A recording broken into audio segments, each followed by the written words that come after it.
பழங்கால ஆதி மனிதன் வாழ்ந்ததற்கான தடயங்கள்.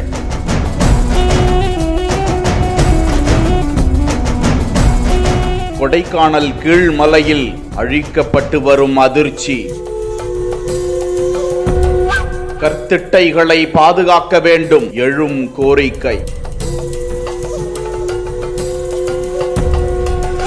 திண்டுக்கல் மாவட்டம் கொடைக்கானலில் கீழ்மலை கிராமங்களில் ஒன்றாக தாண்டிக்குடி மலை கிராமம் அமைந்திருக்கிறது. இந்த கிராமத்தில் தண்டாயுதபாணி முருகன் கோவில் அமைந்திருக்கிறது. கோவிலுக்கு செல்லும் வழியில் 5க்கும் மேற்பட்ட ஆதி மனிதர்கள் வாழ்ந்த 2600 வருடங்களுக்கு முந்தைய கற்திட்டைகள் கண்டுபிடிக்கப்பட்டுள்ளன. இவை அனைத்தும் நினைவு சின்னங்களாக தொல்லியல் துறை மூலம் பாதுகாக்கப்பட்டு வரும் நிலையில் தாண்டிக்குடி கிராமத்தில் அமைந்துள்ள ஆதி மனிதனின் கற்திட்டைகள் மற்றும் வளாக பகுதியில் உள்ள பாறைகளை மர்ம நபர்கள் சேதப்படுத்தி அடையாளம் தெரியாமல் அழித்து வருவதாக அதிர்ச்சி தகவல் கிடைத்திருக்கிறது. ஆதி மனிதனின் கற்திட்டைகளை பாதுகாக்க வேண்டும் என அப்பகுதி மக்கள் கோரிக்கை விடுத்திருக்கிறார்கள்.